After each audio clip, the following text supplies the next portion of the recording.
Three, two, one. Greetings, my friends. Thank you for joining me today. You have a lot of choices, but you chose to be with me today. And I'm talking with a special guest, PD Mangan.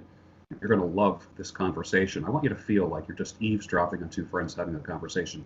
We're going to be talking about health, our bodies, aging, anti-aging, pro-aging, wherever the conversation leads us. So welcome, PD Mangan. Thanks a lot, George. Great to be here. Thanks for inviting me. Yeah. I first found out about you on Twitter. One of the reasons is, I guess we can call it fitness Twitter or optimized health Twitter, if anything. And I found that you're not part of the, what I would call the classic food pyramid intelligentsia. You go beyond bro science, like locker room science, and you're the only person that I've known that simplifies health to simple science. You're not talking above everyone's heads, and you make it understandable for a non-scientific guy like me to really understand and be a fan of. Tell us about your background? My background is in microbiology and biochemistry. That's what I studied in college, and I have a degree in microbiology. I studied pharmacology at the graduate level, no graduate degree. And so I've long been interested in all of that, since I was a kid, and I worked in that field in my adult life in microbiology. So that's my background there. And then as far as health and fitness goes, I've also had a long-standing interest in that. I often, in my own mind, trace my interest back to the heart attack epidemic that was going on when I was young. So, this is, younger people might not really know, but it was a huge problem in the United States, and it peaked around 1965. So I would have been around 10 years old at the time.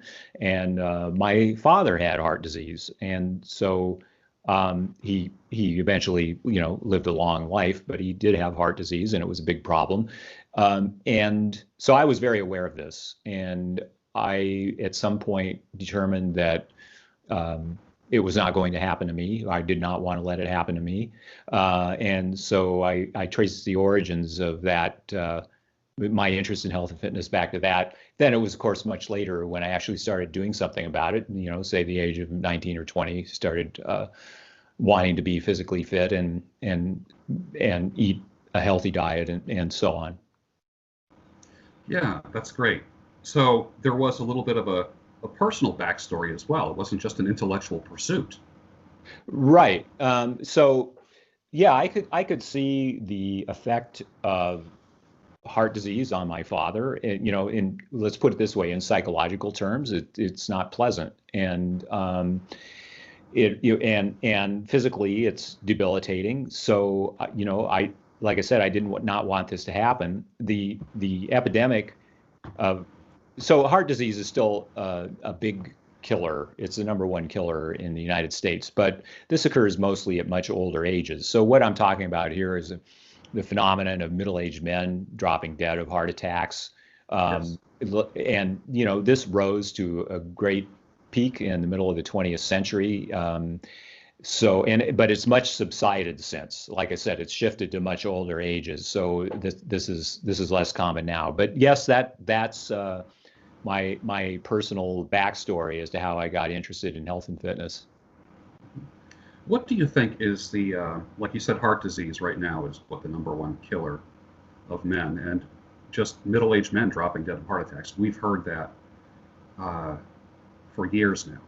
I remember when I turned, 45 or 50, something like that, my parents, who are still alive, said to me, you got to be careful of your health and careful what you're eating, because like one of my dad's friends was 48, died of a massive heart attack. And he says, man, they're dropping dead like flies at your age, because and those were the exact words. He says, they're dropping dead like flies. It's no longer the old sickly man that's dying of a heart attack, or it's people who are living, quote unquote normal lives, like myself, functioning, working every day. And then, like I had said to you in our personal session yesterday, where I consulted with you, uh, I'm the guy laying in the casket, and people are saying, "Gee, I had no idea he was sick." Right, right. Well, so what happened in the 20th century is that, before the 20th century, heart attacks were seemingly pretty rare, and then it increased. So, why did that happen? I have my own theories as to why that happened. Back in the 1950s and 1960s, when this whole problem was considered a national crisis, they managed to settle on cholesterol as the problem in heart disease. I do not believe that's the answer. We could go into that if you like. In 1955, which was the year that I was born, the president of the United States, Eisenhower, had a heart attack, and this was huge news. So this was on the front pages of the newspapers for weeks. People wondered, why and how did he have a heart attack? All this sort of thing. So people became very aware of it at that time. Yeah, let's go to cholesterol. Let's talk about that. Okay. So now I've read a lot of your citations, the articles that you have posted, and everything that you post on social media, I read. So I'm not unfamiliar with it. So it is of interest to me. Give us the Reader's Digest version of what you believe to be true about the cholesterol problem in the United States. Okay. So the presumption that the current theory that has been in existence for several decades is that blood cholesterol rises and that this causes arterial plaque atherosclerosis. There are a number of things wrong with that theory. At first, they thought that eating cholesterol in the diet was what caused your cholesterol to rise, and then that turned out to be not true at all. And then they settled on saturated fat as the problem.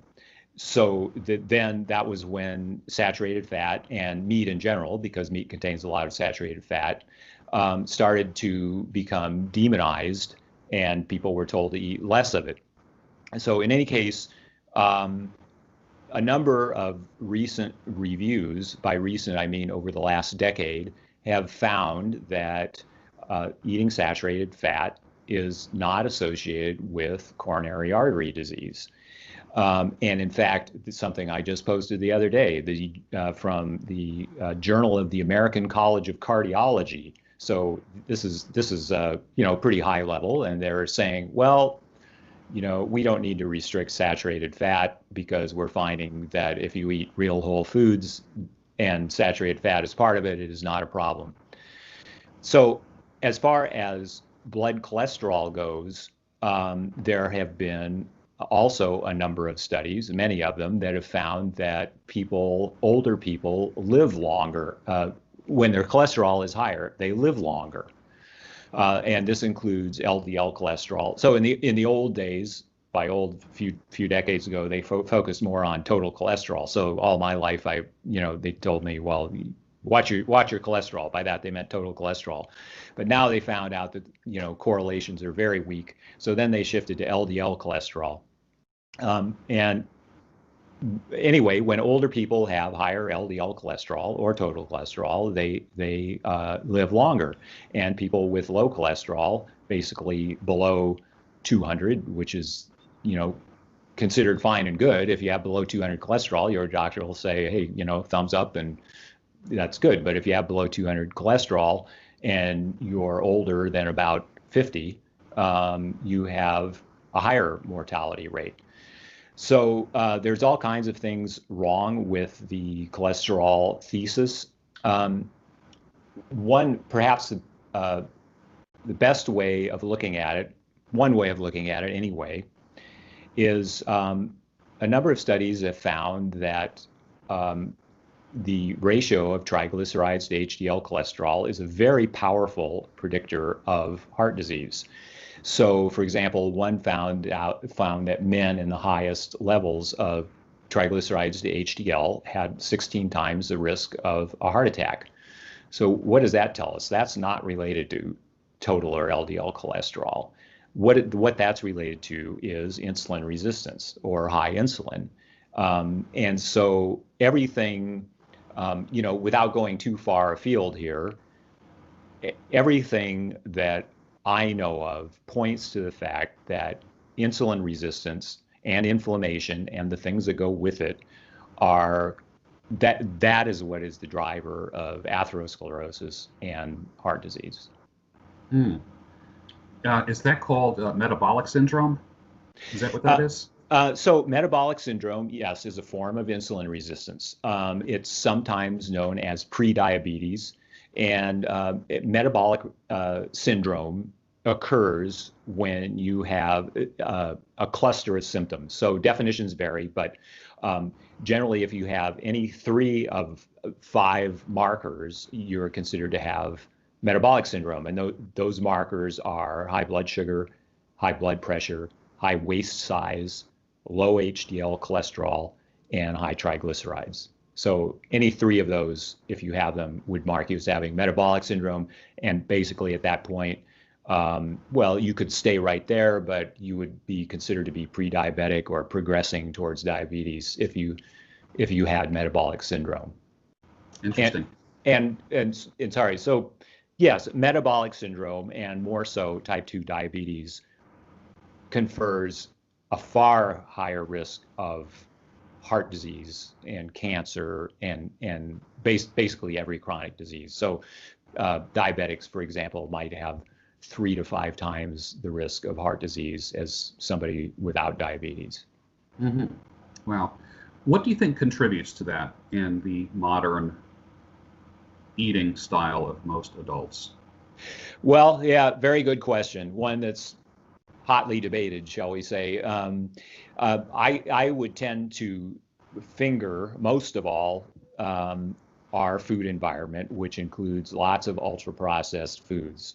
So ultra-processed foods contain the 3 key ingredients of refined grains, sugar, and seed oils.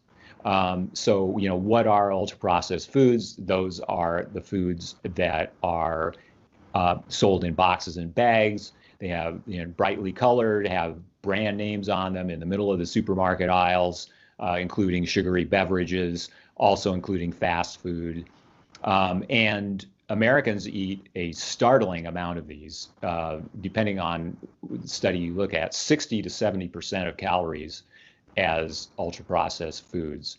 That's the main, to my mind, the main factor in what's going on. For example, so a lot of people would point the finger at carbohydrates, and I've certainly been among them, and I don't think that's a negligible factor by any means. But the fact is, people ate plenty of carbohydrates, for a long time. I don't think they're optimal by any means, but they didn't become overweight or develop metabolic syndrome generally, when they ate those carbohydrates. So, what is the difference? And the difference is, to my mind, this is all, I shouldn't have to say it in my opinion. This is all my own opinion here. It was the development of these ultra-processed foods. So these are relatively new in human history. In the late 19th century, they developed a technique for milling white flour. So before that, there was hardly any consumption. Seed oils also, so by seed oils, we're talking about vegetable oils for those who don't know the term, things like canola, soybean, corn, safflower oil. Those were not consumed before about, say, 120 years ago either, because they had no techniques to get, how do you get oil out of corn? It doesn't look too obvious to me. You had to have this fantastic, industrial milling machinery to get large amounts out of them. So that was developed and people started consuming them. And then the other one is sugar. Sugar's been around a little longer, but it became much cheaper And so people started consuming a lot more of it. So, you know, say 200 years ago, the average American ate about, 5 pounds of sugar a year, whereas now it's in the range of 120 pounds, something like that. So all of these things came together. People started consuming a lot more of them. I'll throw in one other thing. It may not be necessary, but also around the turn of the 20th century, they developed machine-rolled cigarettes. And so consumption of cigarettes, obviously people use tobacco, but the key thing there is inhalation of tobacco smoke. And so they developed machine-rolled cigarettes, and consumption went from, per capita consumption was a few cigarettes a year around 1900 till, the middle of the 20th century. It was like 4,000 cigarettes per capita, something like that. Obviously, that's fallen off a lot. But that was definitely a factor in the rise of the heart attack epidemic. But as far as what's going on today, it's the ultra-processed food. And, there are other factors which are related to ultra-processed food. One is that these foods are readily available. So in the old days, if somebody wanted a meal, it had to be cooked. And also, refrigerators are pretty new as well, relatively speaking. And so, food spoiled, it didn't preserve well. Producing your meal was a big deal. And usually, so if you had a family, whether you were a child in this family or the adult, basically the woman of the house, the lady of the house, did the cooking, did the shopping. She made the meal. You sat down and ate, and that was it. Then, as they used to say, you don't get any more till breakfast. So you better eat. But now, with refrigeration, readily available, fast food, food that doesn't spoil on the shelf, like a bag of corn chips doesn't spoil. You can just eat anytime and all the time, and people do. There's also, I'll just go a little bit further here. There's also what's going on with ultra-processed foods. And how it's related to people eating all the time is that they make you want more. These foods are generally manufactured in factories by food corporations, and a lot of the big ones, they employ scientists and engineers who want to make this stuff as tasty as hell, and even addictive if possible. If you're addicted to their product, hey, that's the best possible customer to have. There, and there's also some particular elements of these foods that really make people more hungry. The sugar, carbs plus fat, and so on. So we've started eating way more of these. And we're eating less real whole foods that have enough protein that satisfy our hunger.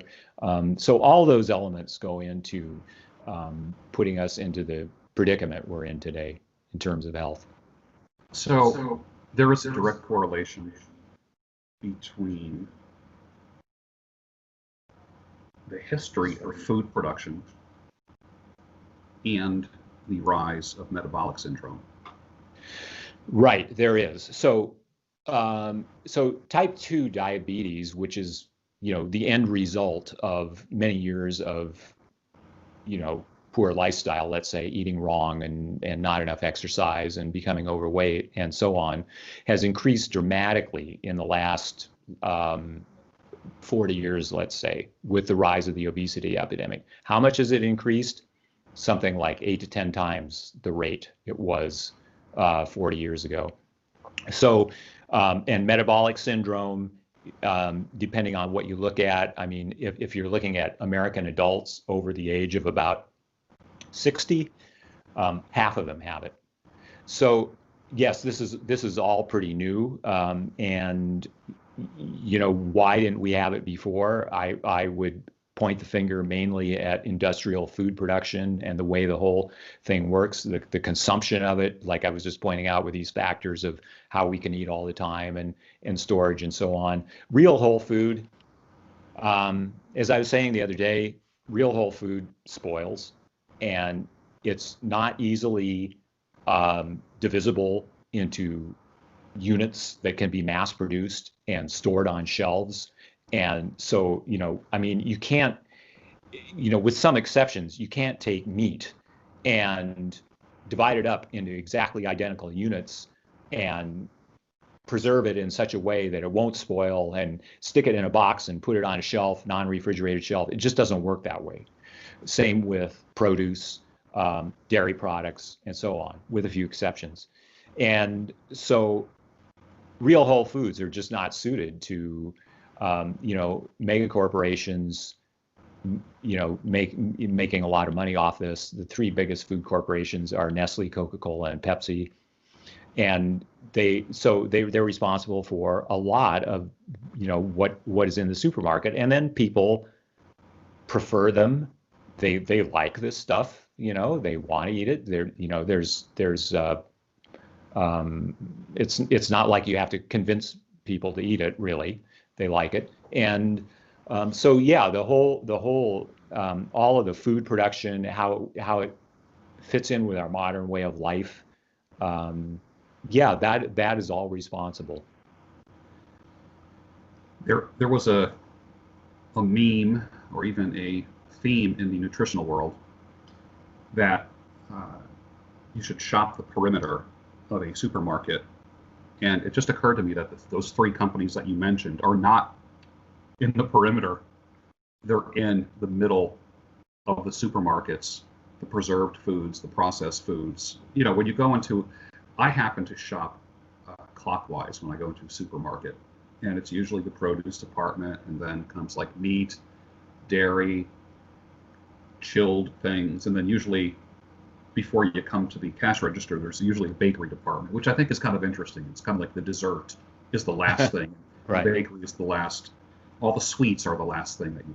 But what would happen if somebody just shopped the perimeter and ignored everything in the middle of a supermarket? What kind of changes would we see? Well, that's interesting. So that meme, within the limitations of memes, is a very good one. And so what would happen?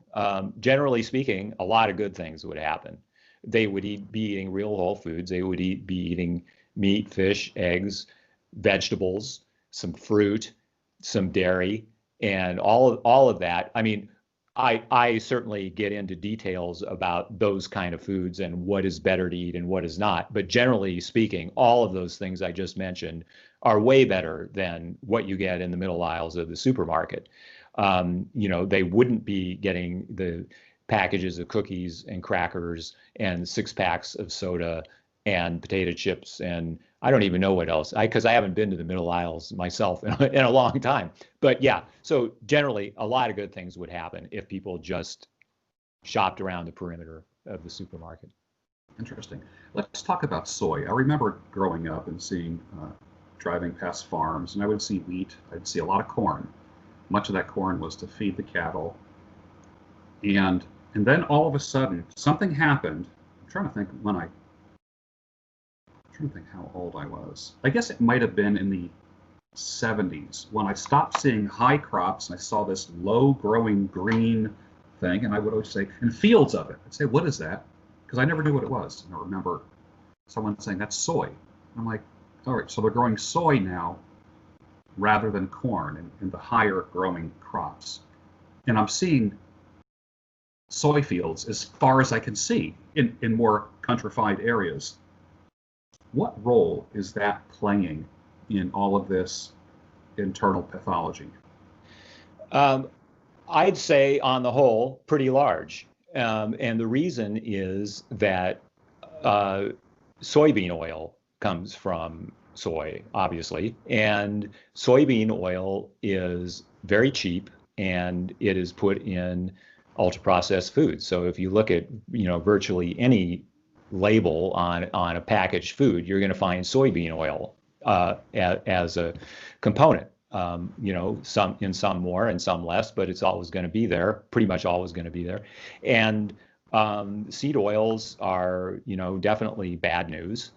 This is a the badness of seed oils is something that's not widely appreciated at all, and so I would say it plays a large role. And then there's also the issue of actual soy. The protein part of soy is put in a lot of things too, that can have consequences of its own.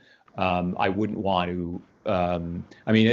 The soy meme is kind of a big one also on Twitter, right? And so I wouldn't want to exaggerate what the reality is. Certainly, if somebody consumes a lot of soy, there can be problems. And I don't want to consume it at all. But there is that aspect of it too. So that exists. But the soybean oil, we Americans consume a huge amount of it. People listening to us here might think, okay, well, soybean oil, whatever, but if you look at, I just posted something about this the other day. So linoleic acid is the main component of soybean oil and of other seed oils. And in 1900, Americans consumed something like 1% of their calories as linoleic acid. And in the current day, it's like 10%. So 10 times as much. And soybean oil is responsible for most of that. So it's pretty big. I never hear anyone saying soy girl, but I hear the phrase soy boy. Yeah, right. Well, there are soy infant formulas, and there have some people have looked at them, have found that infants, whether boys or girls, who are on soy formula have, it was literally like tens of thousands of times higher levels of these phytoestrogens in their bloodstream than would be considered, normal for a child that age, and for what in adults would be considered to be causing hormonal difficulties in men or women, because they can cause difficulties in women too. Menstrual difficulties. There's case reports of women having menstrual difficulties, and they did a thorough workup on what was going on, and they pointed the finger right at high soy consumption, and they stopped doing that, and their difficulties went away, and in men as well. So, again, I don't want to exaggerate. I don't know how common these things are among people who might be consuming only small amounts of soy protein, but it does exist. My brother and I, Tony Bruno, he's also on social media, we did a thing where we went through our respective cabinets, and read the ingredients and everything that was in our kitchen. And we were both so disappointed that like half of the food that we had in our cabinets had soybean oil, some kind of soy product. And it was ridiculous. And we ended up throwing out a lot of food, I remember, and just saying, forget it. I'm not having this. And as recent as last night, I had a couple nights of weird sleep, so I decided to take, I got a little jar of melatonin, just from a supplement store. And I popped a couple melatonins last night before I went to bed. And then I look at the bottle on the ingredients, and of course the main ingredient is melatonin in soybean oil. I'm like, oh, come on. Right. Yeah. It's inescapable. It's everywhere. I've had people tell me, oh, I just looked at my label on my vitamin D and it's in soybean oil, it's everywhere. And, speaking of memes and what you just said, so here's a meme, is that, and like memes, it's a huge generalization, overgeneralization, but your food should not have ingredients, right? That would be a general rule, that, the less your food has ingredients, the better it is. It's just food. Yeah. Like here's something. Now, I like ice cream, and I bought some ice cream, and I saw that there was a whole section of ice cream that said frozen dairy dessert. It didn't say ice cream. And I thought to myself, what the heck is frozen dairy dessert. I mean, the last time I checked, I mean, when you're like a little kid, you live up and you live in a rural area, or where people make their own ice cream, it's usually cream, sugar, some fruit, and you mix it until you churn it until it becomes a literally ice cream. But frozen dairy dessert was my first clue that it wasn't just cream and sugar and fruit. There literally was at least 12 ingredients in this. And it's like what you said, the fewer the ingredients, the better. I didn't realize there was a dozen different things in frozen dairy dessert. Yeah, so this is interesting, and this gets to another point related to what I was making earlier. And so, why do they have frozen dairy desserts? Well, if you look at let's say ice cream. So cream is going to be in terms of weight or volume, I'm not sure which is bigger, the cream or the sugar, but anyway, cream is an important component of ice cream, and it's expensive. Cream is expensive. Yes. And so what's in a frozen dairy dessert? Arguably, I don't know, I haven't looked at the label recently, but cheaper ingredients. Yes. So this is what drives a lot of what's going on in terms of our industrial food environment. So I was referring earlier to the fact that real whole foods such as meat are not very susceptible to being divided into equal units and boxed and put on shelves and so on. And for this reason, among others, meat is relatively expensive. It's made by generally local producers. The vast majority of it has no brand name on it, so you can't add to your profit by having a flashy brand name. And it spoils, so it has to be refrigerated, and et cetera, et cetera. And all of this contributes to it being not only more expensive, but having a pretty low profit margin for anybody who's producing it. Same with a lot of this stuff, dairy and eggs and so on. Ultra-processed foods, manufactured foods, factory foods, however you want to look at it, they're made with very cheap ingredients. So, a box of crackers, let's say, it's flour and seed oils and salt and some preservatives. That stuff is dirt cheap, really, really cheap. So, like butter, for example, costs like 7 times as much as soybean oil in bulk. And so it's all really cheap, and it doesn't spoil. Flour, cheapest thing around, to make these crackers with, and so on. So you can make these crackers and say Ritz crackers, right? And put it on the shelf, or breakfast cereal, another good example. Rice Krispies or whatever it is, and the actual food in there is like pennies worth. I mean, in a box of cornflakes, the actual cornflakes in that box of cornflakes might cost 5 to 10 cents to make. But you put it in a box, put a Special K, whatever on the label, and you put it on the shelf, and now that thing's going for $5 or $6 for that box. So this stuff is immensely profitable, and the refined grains, the seed oils and the sugar that are some of their main ingredients are what makes them profitable, because they're so cheap and because they're storable and you can put a brand name on them, unlike with real whole food. Interesting. When I study the history of foods in manufacturing, I'm not sure if it was Malcolm Gladwell that talked about it. I'm trying to think of the book that he talked about mustard and salt and pepper. Like, how did salt and pepper become the two condiments on the table, the two things on the table, when there's a million other things that are much tastier? How did ketchup or mustard become like the two condiments? Like the two condiments, the red squeeze bottle and the yellow squeeze bottle. And there's a lot of politics and weird stuff that went behind the stuff that we could easily reach and grab. There's a reason why it's within arm's length. Politics of food, I think, is kind of interesting. I think that would be an interesting study. Sure, all that goes on. I mean, food subsidies in the United States. I mean, there's a subsidy for sugar. There's subsidies for corn producers.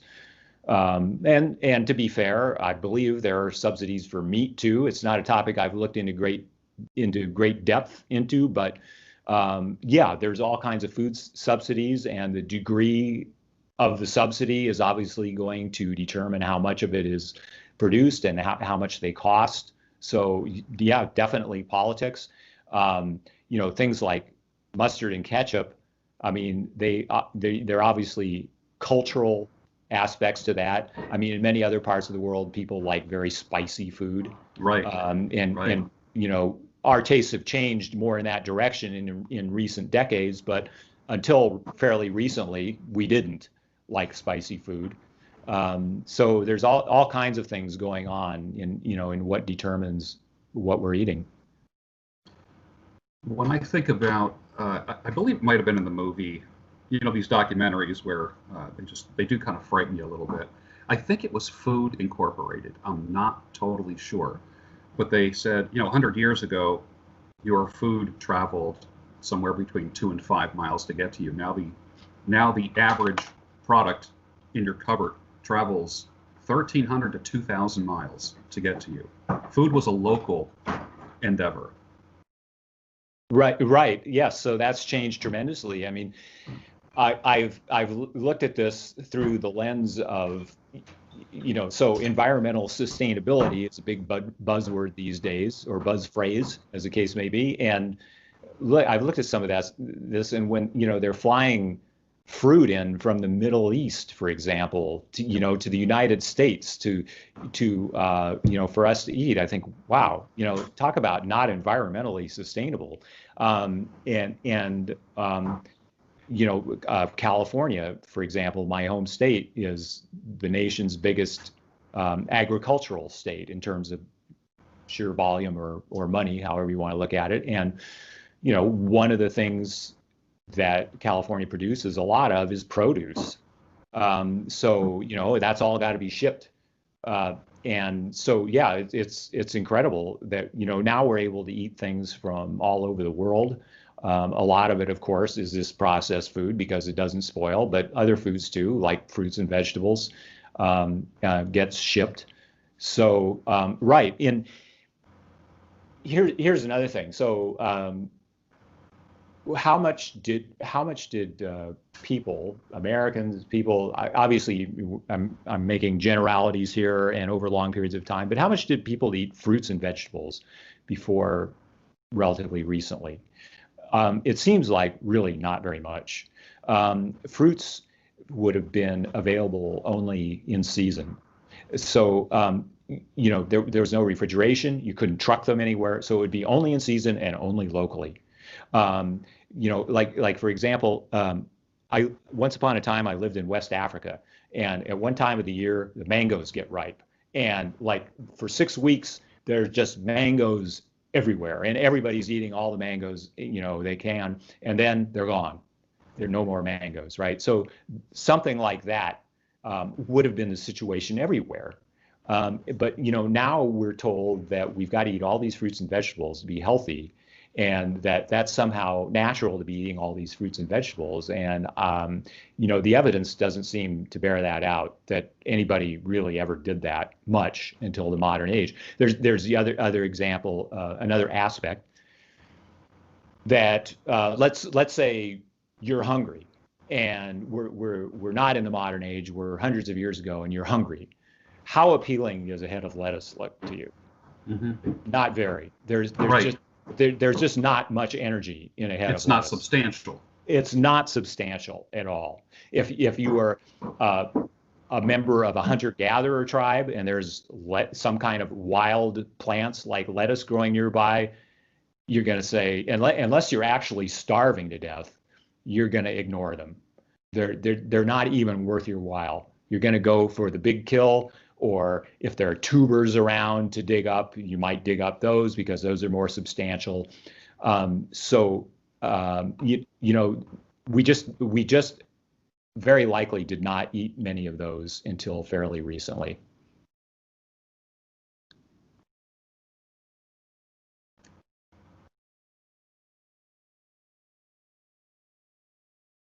Looks like we froze up a little bit. I will I edit that out.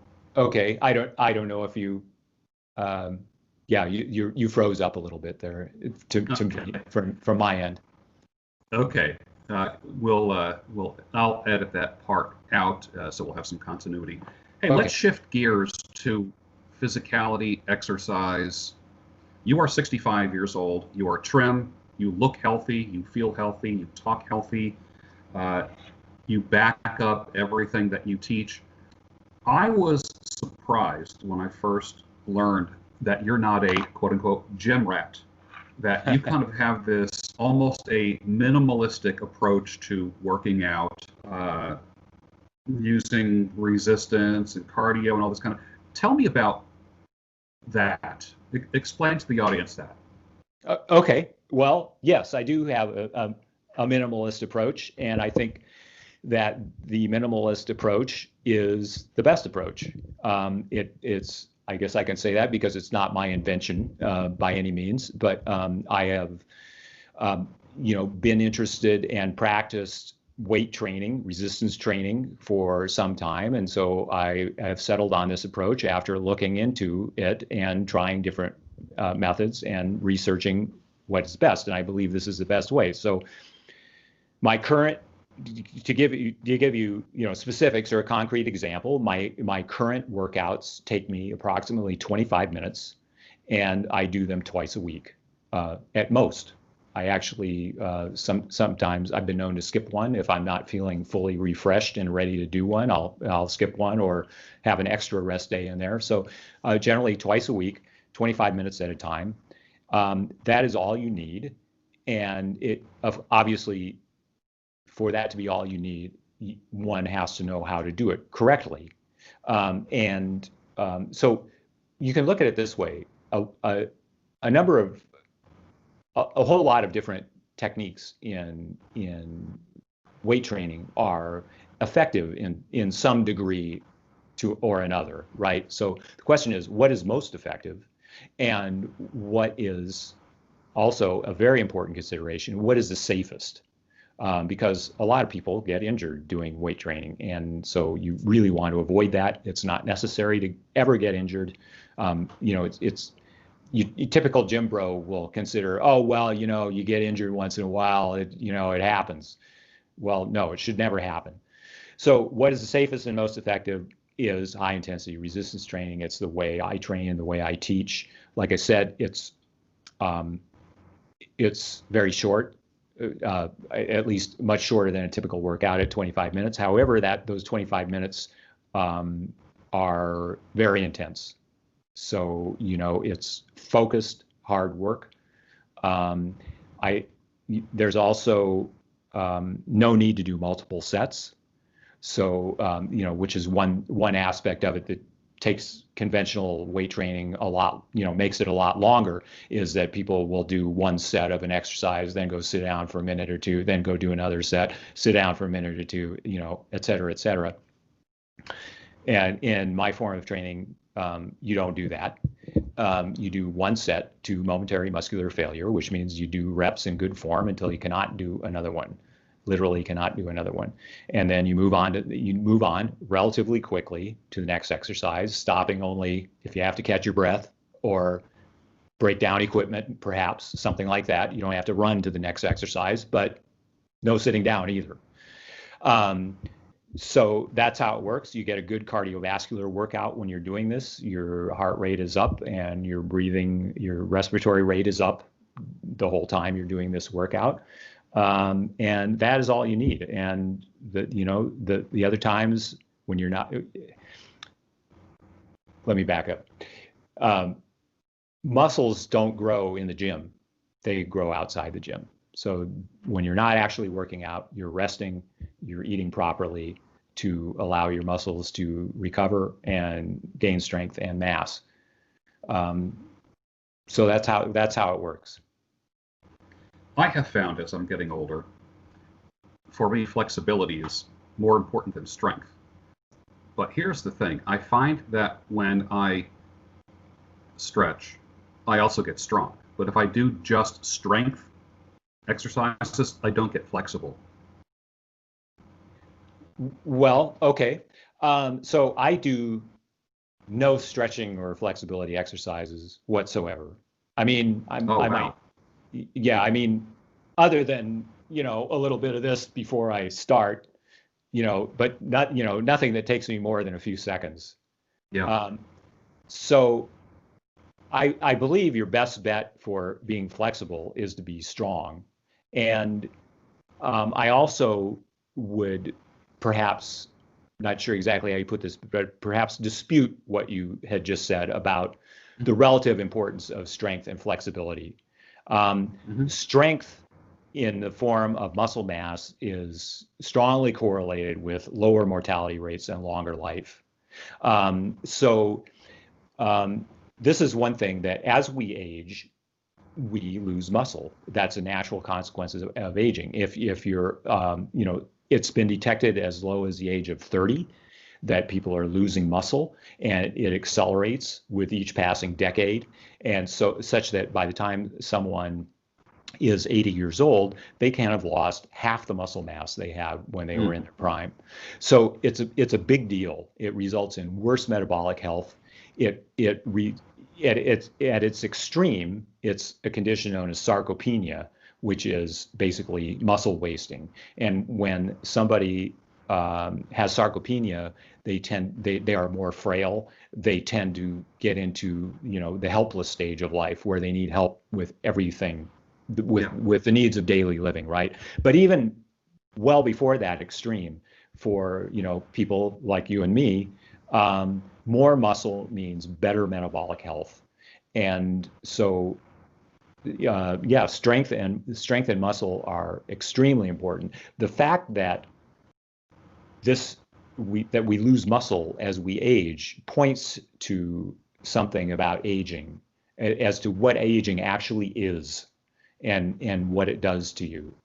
So by lifting weights and by preserving and increasing our strength and muscle mass, we are fighting aging. Mm.